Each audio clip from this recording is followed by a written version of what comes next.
Assalamualaikum warahmatullahi wabarakatuh. Nama gue Adit. Gue dari kelas 2A akuntansi. Kali ini gue akan membawakan materi tentang ketahanan nasional dan juga bela negara. Mau tahu isi materinya seperti apa? Ikutin gue terus.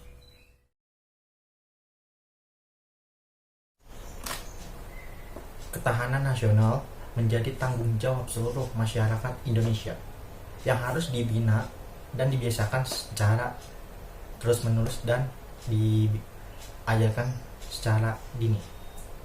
Ancaman terhadap ketahanan nasional pasti akan datang menghampiri dan selalu berubah. Ancaman itu tidak harus dalam bentuk agresi militer dari negara lain, tetapi juga bisa berbentuk bencana alam, konflik antar etnis atau agama, penggunaan narkoba, dan sebagainya. Maka dari itu sangat penting untuk terus memahami konsep ketahanan negara, membina dan mengembangkannya dalam kehidupan berbangsa serta bernegara. Lalu, apa yang dimaksud dengan ketahanan nasional? Melansir dari situs Lembaga Pertahanan Nasional, ketahanan nasional adalah kondisi dinamis bangsa Indonesia yang berisikan keuletan dan ketangguhan dalam menghadapi serta mengatasi segala bentuk ancaman, gangguan, ataupun hambatan dari dalam maupun luar negeri. Berdasarkan situs resmi Kementerian Pertahanan Republik Indonesia, artinya kondisi ideal suatu negara memiliki kemampuan mengembangkan kekuatan nasional sehingga mampu menghadapi segala macam ancaman dan gangguan bagi keberlangsungan kehidupan berbangsa dan bernegara. Bentuk ancaman tersebut bisa bersifat langsung ataupun tidak dan sangat membahayakan integritas, identitas, bahkan kelangsungan hidup berbangsa. Istilah ketahanan nasional mulai dikenal sejak tahun 1960-an. Namun saat itu belum diberi definisi tertentu dan baru pada tahun 1968 definisi mengenai ketahanan nasional dibuat. Definisi itu direvisi pada bangsa bagian katanya dan terus digunakan hingga saat ini.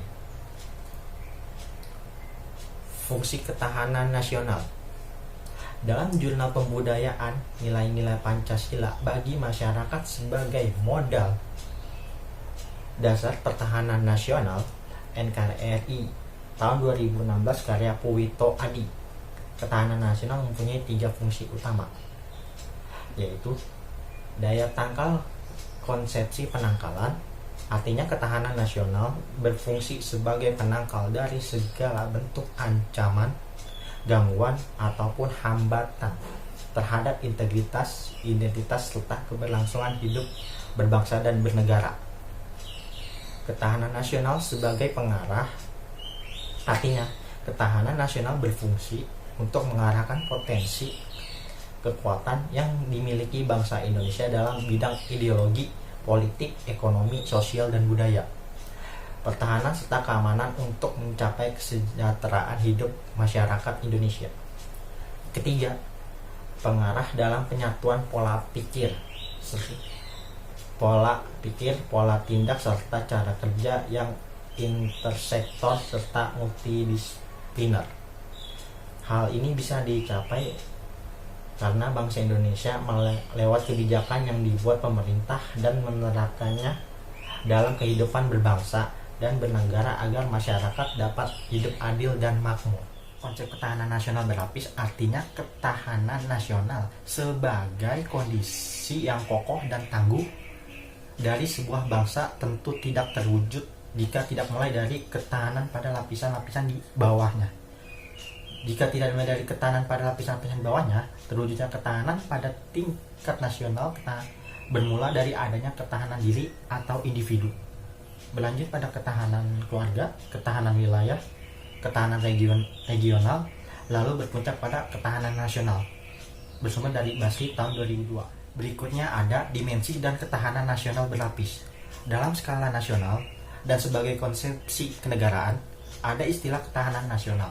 Selanjutnya berdasar aspek-aspeknya ada ketahanan nasional bidang politik, sosial, ekonomi, budaya, pertahanan, keamanan, Dari situ kita mengenal istilah ketahanan politik, ketahanan budaya, ketahanan sosial, ketahanan ekonomi, dan ketahanan keamanan. Jika diperinci lagi pada bidang-bidang kehidupan yang lebih kecil, kita mengenal istilah ketahanan energi, ketahanan pangan, ketahanan industri, dan sebagainya. Selanjutnya ada bela negara. Apakah bela negara harus dengan mengangkat senjata? Tentu tidak. Istilah bela negara dapat kita temukan dalam rumusan pasal 27 ayat 1 Undang-Undang Negara Republik Indonesia tahun 1945. Pasal 27 ayat 1 menyatakan setiap warga negara berhak dan wajib ikut serta dalam upaya pembelaan negara.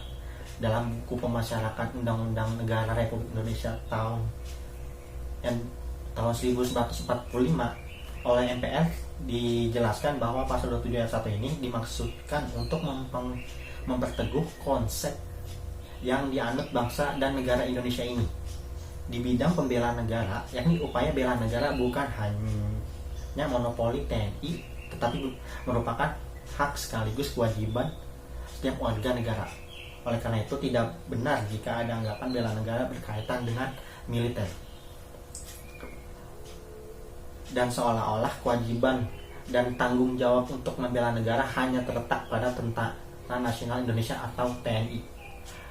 Berdasarkan pasal 27 ayat 1 Undang-Undang Negara Republik Indonesia tahun 1945 tersebut, dapat disimpulkan bahwa usaha pembelaan negara merupakan hak dan kewajiban setiap warga negara Indonesia untuk turut serta dalam menentukan kebijakan tentang pembelaan negara melalui lembaga-lembaga perwakilan sesuai dengan Undang-Undang Dasar 1945 dan perundang-undangan yang berlaku, termasuk pula aktivitas bela negara. Selain itu, warga negara dapat dengan kemampuan dan profesi masing-masing dalam Undang-Undang Nomor 3 Tahun 2002 tentang Pertahanan Nasional negara, pasal 9 ayat 1 disebutkan bahwa setiap warga negara berhak dan wajib ikut dalam upaya bela negara yang diwujudkan dalam penyelenggaraan pertahanan negara. Dalam bagian penjelasan Undang-Undang Nomor 3 Tahun 2002 tersebut dinyatakan bahwa upaya bela negara adalah sikap dan perilaku warga negara yang dijiwai oleh kecintaannya terhadap tanah air yang berdasarkan Pancasila dan Undang-Undang Dasar 1945. Selain sebagai kewajiban dasar manusia, juga merupakan kehormatan bagi warga negara yang dilaksanakan dengan penuh kesadaran, tanggung jawab, dan rasa nasionalisme yang tinggi atau hubul waton minal iman. Jika bela negara tidak hanya mencakup perang mempertahankan negara, maka konsep bela negara memiliki cakupan yang sangat luas. Bela negara dapat dibedakan secara fisik maupun non-fisik. Secara fisik yaitu dengan cara memanggul senjata seperti yang dilakukan oleh para pahlawan dulu untuk memperjuangkan kemerdekaan kita. Dan bela negara secara non-fisik dapat didefinisikan sebagai segala upaya untuk mempertahankan negara kesatuan Republik Indonesia dengan cara meningkatkan kesadaran berbangsa dan bernegara, menanamkan kecintaan terhadap tanah air, serta berperan aktif dalam memajukan bangsa dan negara. Bela negara perlu kita pahami dalam arti luas, yaitu secara fisik maupun non-fisik, militer maupun non-militer. Pemahaman demikian diperlukan oleh karena dimensi ancaman terhadap bangsa dan negara dewasa ini tidak hanya ancaman yang bersifat militer, tetapi juga ancaman yang sifatnya militer atau militer.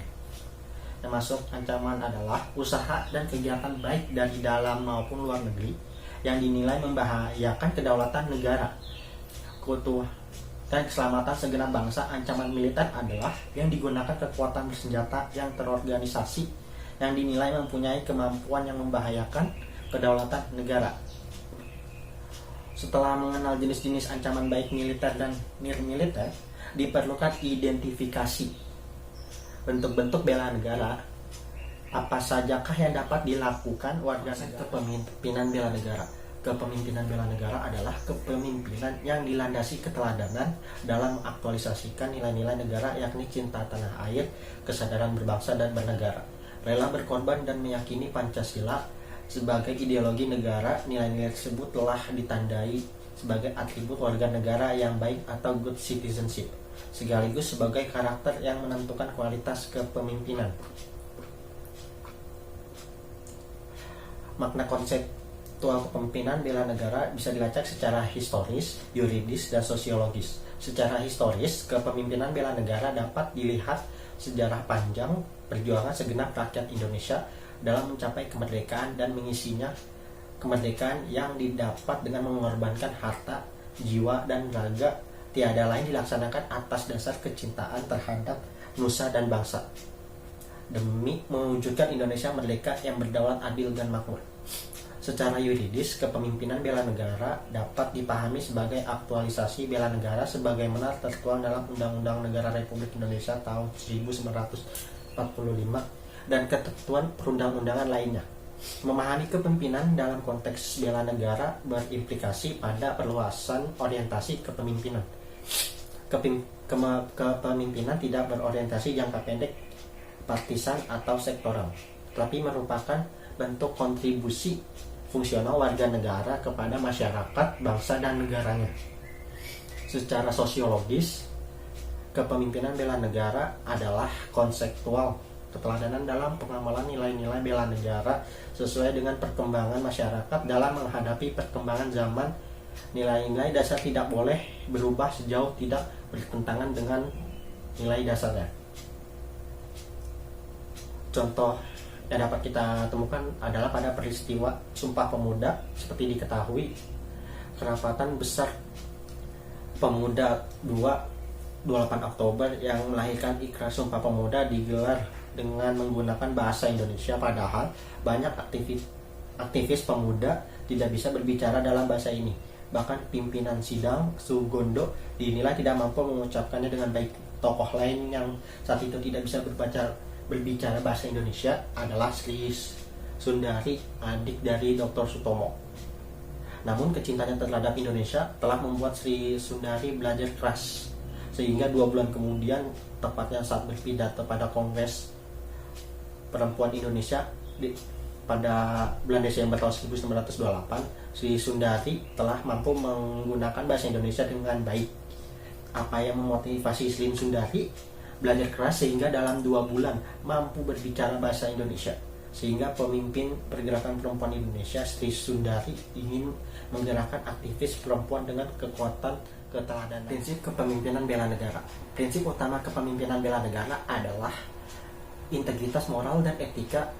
Integritas moral dan kepemimpinan bela negara akan menghadirkan sosok pemimpin yang menjadi teladan. Keteladanan inilah yang memberinya legitimasi moral dan mengarahkannya dan mewujudkan kecintaan warga negara kepada NKRI. Dengan demikian, kepemimpinan bela negara pada intinya adalah kepemimpinan yang memberikan pengaruh, bukan karena hanya pandai menginstruksi, hebat mengkritik, dan mahir mencari kesalahan, melainkan kepemimpinan yang memberikan pengaruh dengan perilaku-perilaku yang dianggap baik oleh masyarakat. Adapun perilaku yang dianggap baik tersebut adalah segala perilaku yang dilandasi oleh integritas, etika, dan moral. Berkaca pada kepemimpinan Soekarno dan Muhammad Hatta, didasari oleh jiwanya dalam melihat kondisi masyarakat Indonesia yang terjepit oleh penjajahan dan penindasan. Kepekaan terhadap penderitaan masyarakat itulah yang membuat Soekarno berpikir visioner untuk menembus batas kemampuannya dan mencita-citakan sebuah negara yang merdeka dan lepas dari ketertindasan. Konsistensi pemikiran, ucapan, dan tindakan Soekarno tentang konsep kemerdekaan mampu menjadi kekuatan yang mempengaruhi seluruh elemen bangsa untuk bergerak dalam melawan penjajahan demi satu harapan, yaitu Indonesia merdeka. Kepemimpinan bela negara yang dibutuhkan saat ini dapat digambarkan sebagai pemimpin yang konsisten, dengan keyakinan waralah, berani karena benar, mampu memaksimalkan pendengarannya untuk menampung aspirasi dan keluhan rakyat, bukan saat pemilu saja. Menggunakan tangan dan kakinya untuk beraksi membantu kesulitan-kesulitan rakyat, mencurahkan segala pemikiran untuk kepentingan rakyat, untuk memiliki daya juang tanpa batas dalam mewujudkan kebaikan bersama. Kepemimpinan bela negara lebih daripada sekedar kepemimpinan biasa. Kepemimpinan bela negara bukan hanya bukan hanya mensyaratkan kompetensi, tetapi juga keberpihakan terhadap kepentingan dan kebaikan bersama. Tantangannya adalah bagaimana menghadirkan sosok pemimpin berintegritas, loyal pada kebijakan negara yang fundamental, memiliki daya juang tanpa batas, dan mampu menghindarkan diri dari perilaku tercela. Meski kepemimpinan nasional saat ini lahir dari partai politik, namun mereka yang menyadari prinsip kepemimpinan bela negara akan mampu keluar dari dilema partisan, jebakan kepentingan primordial, dan orientasi jangka pendek. Ringkasan dari materi ketahanan nasional dan bela negara adalah di mana ketahanan nasional ini sangat berperan penting untuk mempertahankan keutuhan seluruh wilayah negara, yang dimana ketahanan nasional di sini tidak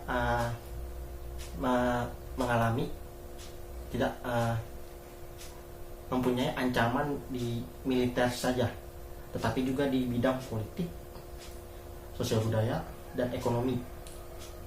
Yang dimana saat ini yang sedang ramainya yaitu adalah politik, yang dimana ini bisa mengancam ketahanan nasional dan bisa meruntuhkan negara, yaitu yang dimana masuknya ideologi dari luar dan isu-isu yang dilemparkan atau dilontarkan oleh pihak-pihak tertentu untuk kepentingan politiknya dan untuk kemungkinan melanggengkan kekuasaan atau mendapatkan kekuasaan.